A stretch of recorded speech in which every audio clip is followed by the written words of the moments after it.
The skies over the Philippines were thick with smoke and the distant roar of artillery. The air was heavy with the stench of burnt earth and the sound of breaking glass. The sun beat down relentlessly on the sand, its heat suffocating.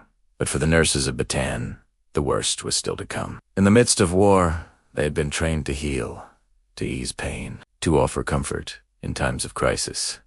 They found themselves in a fight unlike any they had ever imagined. They were not on the front lines, but inside the field hospitals. These women of Bataan did what they had been trained to do. They stayed calm. The sounds of the wounded filled the air, and as the Japanese forces advanced, the hospital units were forced to flee, leaving behind the sick and the injured who could not be moved, captured by the very enemy they had been fighting against. And when the time came, they became something even more. They became the Angels of Bataan, known for their courage, their selflessness, and their unyielding strength in the face of a nightmare that seemed unendurable. And the women found themselves trapped behind the barbed wire of Japanese internment camps. But behind the rusted fences, a resistance began to take root. Small but persistent. In the hot, suffocating conditions of the camp, amidst the barracks that had become their new homes, the enemy thought they had broken them. And then something no one expected, these women began to heal each other. In the midst of constant surveillance, hunger, and violence, behind closed doors and hidden in the shadows, saving lives when it seemed there was no hope.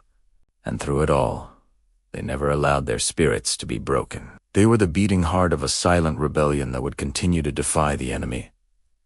As every attempt to erase them, behind these ruins, a secret waited, one that would eventually change everything. The nurses' bonds grew deeper with each passing day. They became leaders, mothers, and warriors. In their own right, the Japanese captors, who had underestimated the women's resolve, began to see them not just as prisoners but as symbols of unyielding resistance. Their strength had not only kept them alive, but had become a force of its own. What she discovered next would shake even her commanders. These women, who had once been seen as nothing more than a footnote in the war, had become a force to be reckoned with. The enemy's attempt to break their spirit had failed. Instead, it had forged something much stronger, a sisterhood, an unbreakable bond, a collective strength that would endure. As the months wore on, the camp became more crowded, and the conditions more dire. Yet the nurses remained a constant presence, their hands always at work, always tending to the wounded, always caring for the sick. But the enemy underestimated one thing.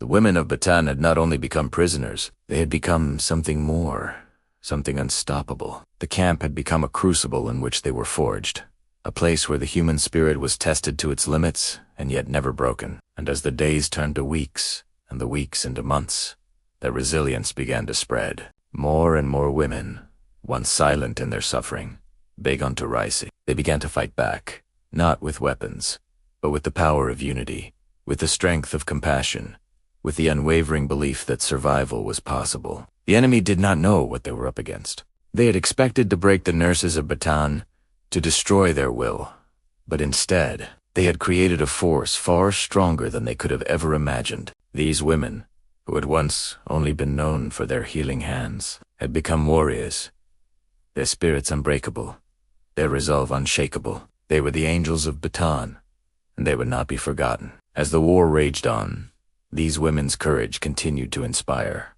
Their actions, a symbol of what it meant to resist, to survive, and to fight, not just for freedom, but for the survival of humanity itself. When the war finally ended, the nurses of Bataan emerged from the shadows of captivity, their bodies broken but their spirits stronger than ever. They were not just survivors, they were heroes, each one of them a testament to the unbreakable spirit that had carried them through the darkest days of the war. Their story is one of courage, sacrifice, and the unwavering belief that no matter the odds, no matter the enemy, the human spirit could never be broken. These women had defied captivity, they had defied death, and in doing so, they had rewritten the narrative of what it meant to be a hero. They were the Angels of Bataan, and their legacy would live on, not just in the history books, but in the hearts of those who remembered the women who fought behind bars and never gave up.